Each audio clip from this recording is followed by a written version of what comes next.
Good morning. This morning, I feel really inspired to talk a little bit about something that happened to me earlier this year that for a moment I thought was tragic and awful and horrible and terrifying. And I'll explain why it was only a moment as I go. I discovered that there are people in the world, in fact, most of us, that when we close our eyes and try to imagine something, we can actually see an image of something in color or that looks real to us in one way or another. And that, in fact, this is how most people imagine things or see things or have the power to do that when they close their eyes. When I first found this out, thought people were lying to me. I thought they were exaggerating. Once I found this out, I started asking all my really good friends, like, okay, when I close your eyes and if I ask you to picture a field of green grass blowing in the breeze, what do you see?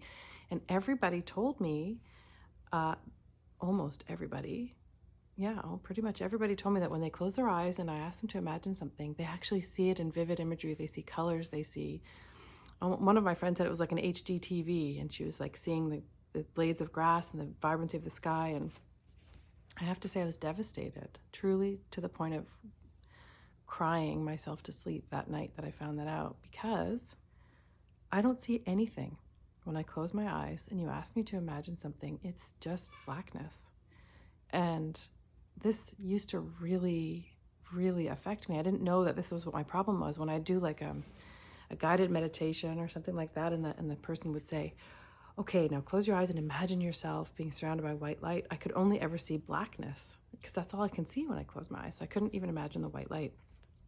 So this was very, very, very devastating for me to find this out, that everybody has this superpower to be able to see things when they close their eyes, and I can't see anything no matter how hard I try. I just really can't. And I'm not lying to you. I know I felt like you guys were lying to me when you told me you could see things, but I really can't. And I sat with it, and it really didn't take me that long. I have a very dear friend who whenever I'm really upset about something, is always really, really, really there for me. And I brought this to him, and in his beautiful infinite wisdom, as he always does for me, he asked me, what's the gift? And of course, that's the only answer when you're going through something really horrible, or when you feel like you've lost something, or when you feel like you don't agree with reality. That's a beautiful starting point, is where's the gift? What is the gift? And as I sat with that question throughout that day, which I think was the day after I found this out, it was so fast that I realized that in not being able to see things when I close my eyes, I actually have to rely on just what's there, just what is there. And so when I close my eyes and I'm trying to imagine maybe what a tree has to say, I'm not distracted by visual images. I'm not seeing things that play in my mind that distract me. I'm just actually able to feel, I think, an even deeper level of what really is there. And I went on to find out a whole bunch of ways that this lack of inner sight has actually let me hone in other skills. I have an ability to measure things without needing scales. I have an ability to know when something's coming, or just know things sometimes. And I honestly believe I can trace it all back to not having this ability to imagine quite so vividly when I close my eyes. So I've been thinking about that a lot over the last couple of days, because so much of what's going on for us right now with coronavirus around the world, it's devastating many of our businesses. It's affecting our relationships with our kids, with our friends, with our spouses, with our families, in some wonderful ways, but also in some really difficult ways. And so, Lionel the dog says, yeah, it's hard. And so when I go back and I just think about, okay, there are some days when I'm just like, it's so hard that I sometimes feel like I can't move in some moments of my day. And so what I've been finding is I'm asking myself the question more and more, what's the gift? Because there's a gift, there's always a gift. And So that's just what I wanted to share today for us to think about. If you're having a hard day and you can't see the light at the end of the tunnel, or you just think this is so unfair, or you're in a perspective where this feels awful or bad or hard, or whatever word you want to put to it, I would just invite you to, for a moment, consider the possibility that there's actually a gigantic, humongous gift presenting itself to you right now. And if you look at it from that perspective, I think it can actually really open up a relationship for you with that gift. And I'd love to hear if that happens for you. And I'd love to hear what happens when you start to actually look for what the gift is. Okay, so that was my little morning musing. There are a bunch of new pieces in the basket here today. There's limpet and some smokebush earrings and abalone and linden earrings and chitons. I mean, there's all kinds of really beautiful nautilus. Let me get the cards out of the way. So we'll see what comes out today, because there's a key fob in there. This is what happens when you have little kids. Things get lost. Okay, so we've got abalone.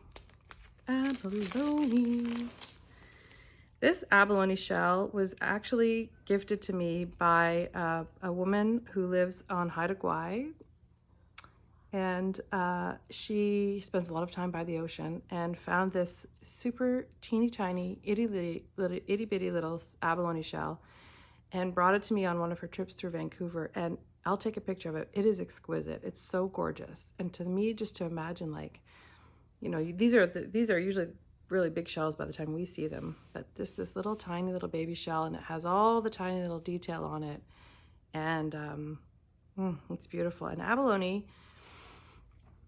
I'll tell you what I think about it in a minute, but abalone is about nurturing your connection to your most creative self, the core of your being. That's what I wanted to tell you this morning. And I'm going to look up, it's been talking to me for years, and I've written it down on these cards. This deck, by the way, is amazing. Sometimes I actually just, even when I'm not doing the basket, I'll just sit down if I'm kind of lost, and I'll pull a card from the deck and I'll read about, you know, what is that? What did I just, almost like tarot cards. It's really, I love this little deck. It's the Elemental Story deck, and it's got all the characters from the collection, the Morning Moon collection. So abalone, the healer. It encourages healing, soothing, and emotional support.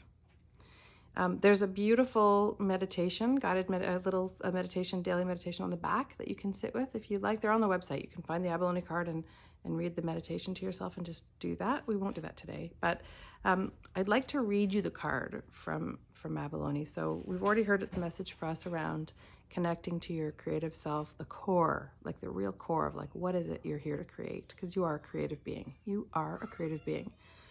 I hear sometimes people say to me, I'm not creative, and that is not true. You are so creative. Abalone is associated with strength and wellness, infused with strong mother energy. So this isn't like your mother energy, but it's more like kind of earth mother energy.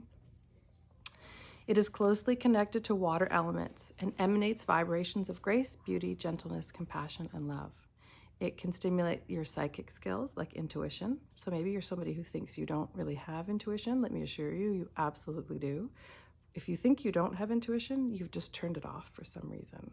I guarantee you that. That I know. And is strongly associated with fostering a healthy sense of imagination. Its water vibrations calm and soothe during important periods of healing. Abalone is an excellent talisman to wear during periods of major spiritual growth, since it can offer a sense of stable, gentle emotional support. So imagine if you were going through a disease, or maybe you are going through a disease right now, or an illness right now, and you were trying to heal without any support around you. And maybe you are in that situation where you're trying to heal something and you don't feel that you're very supported right now.